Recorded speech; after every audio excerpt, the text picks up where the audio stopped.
Welcome friends. Raja Rani serial இன்னைக்கு எபிசோட்ல வரக்கூடிய இன்ட்ரெஸ்டிங்கான சீன்ஸ் பத்தி பார்க்கலாம். சந்தியா இப்போ அவங்க போலீஸ் டீமோட அங்க ஃபங்க்ஷன் நடக்கிற இடத்துக்கு வராங்க. பார்த்த உடனே சரவணனுக்கு டவுட் வந்துடுது.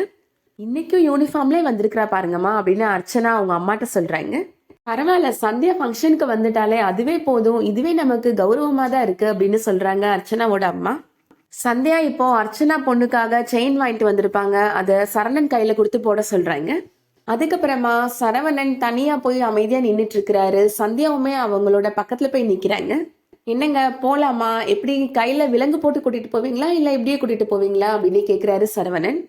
என்னங்க இப்படிலாம் கேக்குறீங்க அப்படின்னு சந்தியா சொல்றாங்க. அதான் உங்களுக்கு எல்லா உண்மையும் தெரிஞ்சு போச்சே, அப்புறம் என்னங்க அப்படின்னு சொல்றாரு சரவணன். சந்தியா கூட இப்போ நிறைய போலீஸுமே சேர்ந்து சரவணன் கூட நடந்து வந்துட்டு இருக்கிறாங்க. சரவணன் மாமாவை எங்க கூட்டிட்டு போற சந்தியா அப்படின்னு அர்ச்சனா கேக்குறாங்க. சந்தியா சொல்றாங்க, விக்கி கேஸ் விஷயமா விசாரிக்கிறதுக்காக கூட்டிட்டு போறோம் அப்படின்னு சொல்றாங்க. அதுக்கும் மாமாவுக்கும் என்ன சம்மதம், அத்தை நீங்க கேளுங்க அத்தை அப்படின்னு சொல்றாங்க சிவகாமிட்ட அர்ச்சனா. என்ன சந்தியா, ஏன் பிள்ளைய எதுக்காக கூட்டிட்டு போற, ஒழுங்கா விட்டுட்டு போ அப்படின்னு சொல்றாங்க சிவகாமி. அவசரப்பட்டு முடிவெடுக்காத சந்தியா அப்படின்னு ஜெசியுமே சொல்றாங்க. அதான் இத்தனை பேர் சொல்றாங்கல்லம்மா அப்படின்னு சொல்றாரு சரணனோட அப்பாவுமே.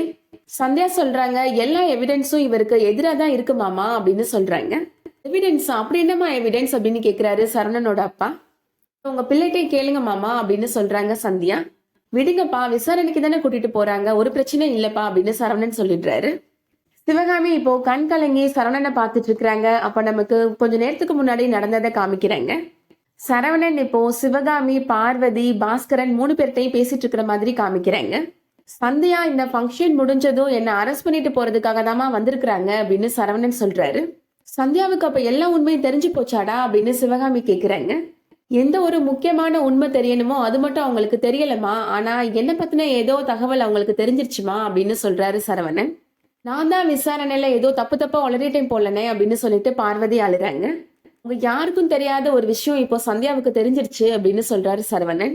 போலீஸ்லாம் நம்மளை விட ரொம்ப புத்திசாலிமா, இந்த மாதிரி எவ்வளவோ கேஸ் அவங்க பாத்திருப்பாங்கல்ல அப்படின்னு சொல்றாரு சரவணன். சரவணன் அந்த கடையில போய் ட்ரெஸ் வாங்கினது, அதுக்கப்புறமா அவரோட பழைய ட்ரெஸ்ஸை எரிச்சது, அதை பத்தினதை எல்லாத்தையுமே சொல்றாரு சரவணன். காலையில நான் குழந்தைக்கு காது குத்துறதுக்கு சொல்ல போறப்ப அந்த கடைவீதி வழியா சந்தியா நான் வாங்கின ட்ரெஸ் கடையில இருந்து வெளியில வந்ததை நான் பார்த்தேம்மா அப்படின்னு சொல்றாரு சரவணன். அப்பவே எனக்கு தெரிஞ்சு போச்சு சந்தியா என்ன அரெஸ்ட் பண்ணதான் வந்திருக்கிறாங்கன்னு அப்படின்னு சொல்றாரு. சந்தியா போன அரெஸ்ட் பண்ணி கூட்டிட்டு போயிருவாளா அப்படின்னு சொல்லிட்டு சிவகாமி அழுறாங்க. இதுக்குதான் எல்லா உண்மையையும் நான் அன்னைக்கே சொல்லிடலான்னு சொன்னேன் சந்தியாட்ட, நீ தாண்டா கேட்கல அப்படின்னு சொல்றாங்க சிவகாமி. என்னோட அம்மாவை ஒரு கொலகாரியா இந்த உலகம் பாக்குறத என்னால அனுமதிக்க முடியாதுமா அப்படின்னு சொல்றாரு சரவணன். என்ன நடந்தாலும் இந்த உண்மையை பத்தி நீங்க வெளியில சொல்லக்கூடாதுமா, இது ஏன் மேல சத்தியம் அப்படின்னு சத்தியம் வாங்கிக்கிறாரு சரவணன். அடுத்ததா சந்தியா சரவணனை கூப்பிட்டுட்டு ஜீப்ல போறாங்க. பார்வதி, சிவகாமி 2 பேருமே ரொம்ப அழுதுட்டு நின்றுட்டு இருக்கிறாங்க.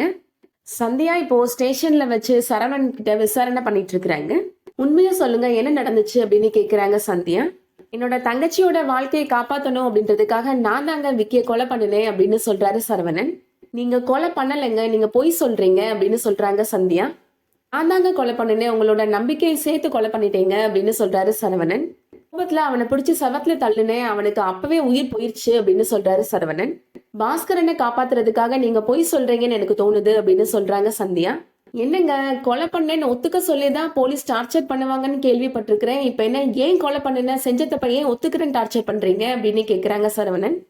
சந்தியா சொல்றாங்க, நான் டார்ச்சர் பண்றேனா, அப்படியே ஏதாவது ஒரு அசம்பாவிதம் நடந்து நீங்க விக்கிய கொலை பண்ணிருந்தீங்கன்னா நேரா வந்து நீங்களே சரண்டர் ஆயிருப்பீங்க அப்படின்னு சொல்றாங்க. நீங்க வேற யாரையோ காப்பாத்துறதுக்காக தான் உங்க மேல பழி போட்டுக்கிறீங்க அப்படின்னு சொல்றாங்க சந்தியா. அதெல்லாம் இல்லைங்க, நீங்க போலீஸ் யூனிஃபார்ம் போட்டு என்கவுண்டர் போட்டு கொலை பண்ணினீங்கல்ல, அதே மாதிரி தான் நான் போலீஸ் யூனிஃபார்ம் போடாம கொலை பண்ணிட்டேன் அப்படின்னு சொல்றாரு சரவணன். நீங்களும் ஒரு கெட்டவனை கொலை பண்ணினீங்க, நானும் ஒரு கெட்டவனை கொலை பண்ணினேன், அவ்வளவுதான். ஆனா நான் திட்டம் போட்டெல்லாம் பண்ணல, ஏதோ யதார்த்தமா நடந்துருச்சுங்க அப்படின்னு சொல்றாரு சரவணன். நாமளும் ஒரு கெட்டவனை தானே கொலை பண்ணணும், நம்ம எதுக்காக தண்டனை அனுபவிக்கணும் அப்படின்னு நினைச்சேன், அதனாலதான் அவனை தடையுமே இல்லாம எரிச்சிடலான்னு நினைச்சேன் அப்படின்னு சொல்றாரு சரவணன். ஆனா நீங்க உங்களோட திறமையால நான் தான் குற்றவாளின்னு கண்டுபிடிச்சிட்டீங்க அப்படின்னு சொல்றாரு. எனக்கு நீங்க என்ன தண்டனை வாங்கி கொடுக்கணுமோ வாங்கி கொடுங்க, நான் அதை ஏத்துக்கிறேன் அப்படின்னு சொல்றாரு. நீங்க குற்றவாளின்னு நான் எப்ப கண்டுபிடிச்சேன் அப்படின்னு சந்தியா கேக்குறாங்க. குற்றவாளியை காப்பாத்துறதுக்காக நீங்க பொய் சொல்லிட்டு இருக்கீங்கன்றதான் நான் கண்டுபிடிச்சிருக்கிறேன் அப்படின்னு சந்தியா சொல்றாங்க.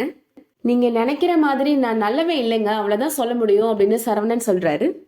அப்போ உங்களுக்கு என்னை பத்தி எந்த கவலையும் இல்லை, என்னோட புருஷனை காப்பாற்றணும்னு நான் துடிக்கிறது உங்களுக்கு கொஞ்சம் கூட தோணவே இல்லை அப்படின்னு கேட்குறாங்க சந்தியா. இது ஆக்சிடென்ட்டா நடந்த மர்டர் மட்டும் எனக்கு நல்லாவே தெரியுதுங்க. நீங்க யாரை காப்பாற்றணும்னு நினைக்கிறீங்களோ சட்டத்தோட உதவியோடய அவங்கள காப்பாத்திடலாங்க அப்படின்னு சந்தியா சொல்றாங்க. எஸ்பி இப்போ அவங்க வராரு. என்ன சொல்றாரு சார் அப்படின்னு கேட்குறாரு. நான் தான் சார் விக்கியை கொலை பண்ணினேன் அப்படின்னு சொல்றாரு சரவணன். என்னோட ஹஸ்பண்ட் இந்த கொலையை பண்ணல சார், வேற யாரையோ காப்பாத்துறதுக்காக பொய் சொல்றாரு சார் அப்படின்னு சந்தியா சொல்றாங்க.